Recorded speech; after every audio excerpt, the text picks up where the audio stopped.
আমরা দেখছি যে ভাগবতে প্রথম ব্রহ্মা তিনি জলের মধ্যে নিজেকে দর্শন করে মুক্ত হয়ে গেলেন।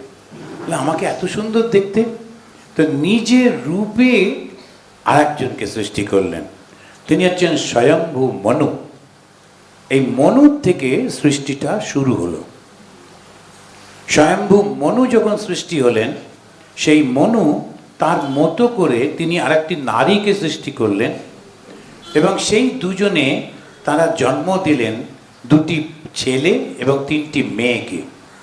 এবার ওই যে ঋষিদের প্রথম সৃষ্টি করেছিলেন, তার মধ্যে কর্দম মুনিকে উনি বেছে নিলেন, নিয়ে বললেন, শোনো, এই যে মনুর তিনটি কন্যা, তাদের মধ্যম কন্যা, তাকে তোমাকে বিয়ে করতে হবে, দেবাহুতি।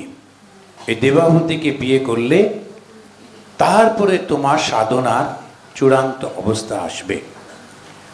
কর্দ বলল, না, আমার পক্ষে সম্ভব না, আমি বিয়ে থা করবো না।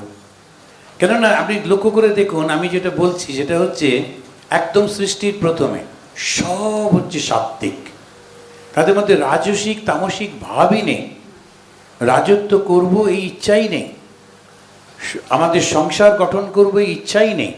সবাই হচ্ছে একেবারে ধ্যানের মধ্যে দিয়ে পূর্ণ সেই চৈতন্যের সঙ্গে মিলিত হয়ে থাকবো।